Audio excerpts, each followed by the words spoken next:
السلام عليكم ورحمة الله تعالى وبركاته. كنتمنى تكونوا بألف خير وبصحة جيدة.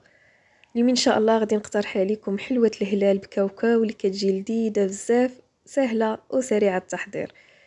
كنتمنى الوصفة ديال اليوم تنال إعجابكم. ندوزو المقادير وطريقة التحضير.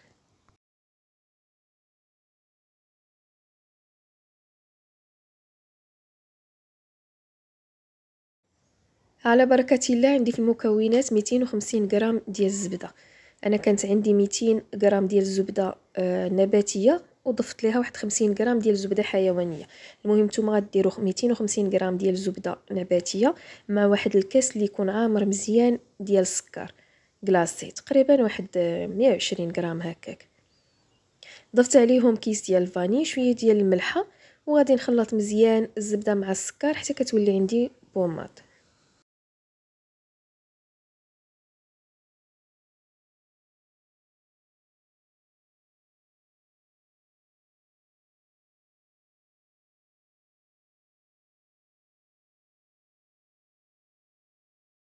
صافي هنا من بعد ما كتولي ليا الزبده بهذا الشكل هذا، غادي نضيف 2 اصفار ديال البيض، والبيض غادي نحتفظ به حتى من بعد.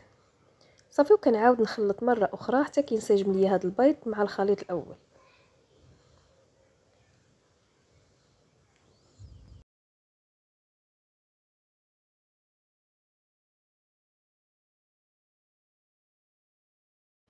عندي 200 غرام ديال الكاوكاو. انا استعملت كاوكاو صغير الحمر اللي حمرته في الفران، بعد حيدت ليه القشره وطحنته حتى تعلق بهذا الشكل هذا. ما طحنوش بزاف حتى يطلق الزيت، غير يتعلق صافي. ممكن تستعملوا حتى كاوكاو الغليظ، اما تحمروه في الفران مع شويه ديال الزيت، دهنوه بواحد شويه ديال الزيت، ولا تقليوه وتطحنوه حتى هو بنفس الطريقه. وتقدروا تعوضوا كاوكاو باللوز، غادي يجي المذاق ديالو احسن. صافي هنا من بعد ما خلطت مزيان كاوكاو مع الخليط ديال الزبده والبيض والسكر، غادي نضيف كاس ديال النشا، تقريبا واحد 80 غرام ديال النشا، مع واحد الخماره من وزن 8 غرام. كما غادي تلاحظوا معايا هاد الحلوه راه ساهله وسريعه التحضير. حلوه من الحلويات زمان اللي المذاق ديالها كيجي لذيذ بزاف. صافي غادي نخلط مره اخرى بهذا الشكل هذا، من بعد غادي نضيف الدقيق.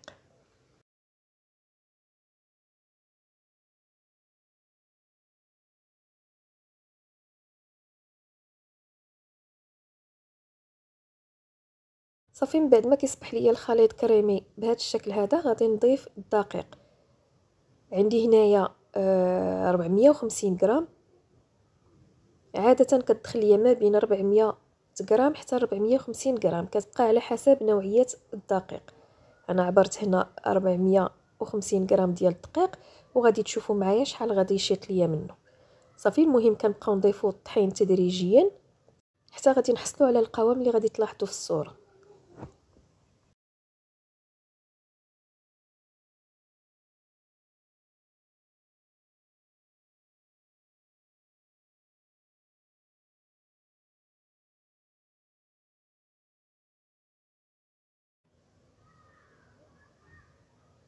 كيكون هذا هو القوام ديال العجين. كما كتشوفوا عجينه اللي كتكون متماسكه.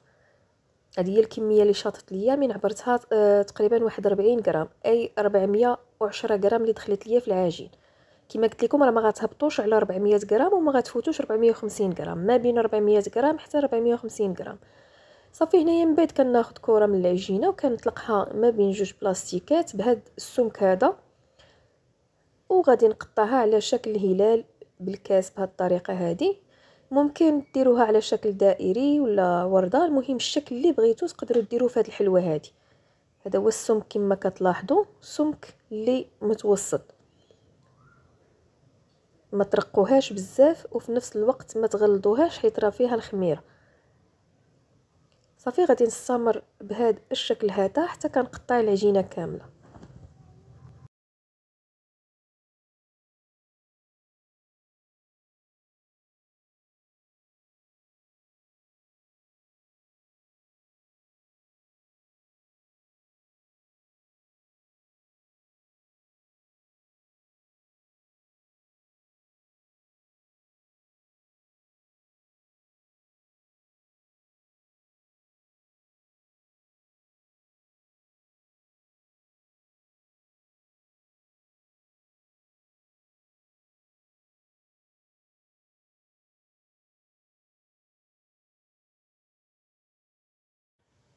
صافي هنا من بعد ما كملت العجين غادي نزينو بابيض البيض اللي بقى ليا من الاصفر اللي درت في العجينه مع اللوز ايفيلي.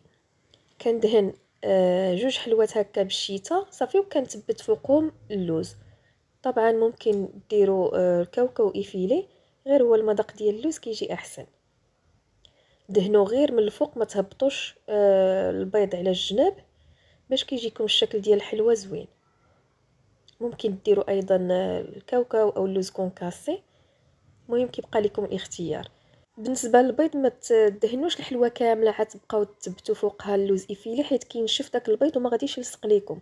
دهنوا غير جوج ولا ثلاثه بهذا الشكل هذا صافي، وديروا اللوز ايفيلي. غادي نستمر بهذا الشكل هذا. من بعد غادي نطيب الحلوه في الفران اللي سبق ليا وشعلته على نار اللي كتكون مهيله، كنشعلو غير من التحت حتى كتحمر ليا، عاد كنشعل عليها الفوق باش كتاخذ ليا داك اللون الذهبي.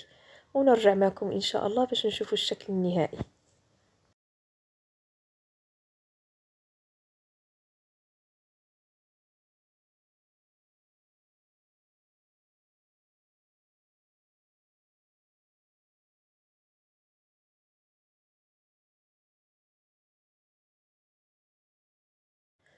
وكان هذا هو الشكل النهائي ديال الوصفه اللي شاركت معكم اليوم. حلوه الهلال اللي كتجي رائعه جدا باقل من ربع كيلو ديال الكاوكاو. كما كتشوفوا معايا الشكل ديالها كتجي حلوه اللي لذيذه بزاف، من حلويات زمان اللي كتستحق التجربه. هذا هو الشكل ديالها من الداخل، كتجي مرمله هشيشه وكتذوب في الفم. بالنسبه لعدد الحبات اللي خرجت ليا الحلوه هي 50 حبه، وبالنسبه للعبار تقريبا كيلو.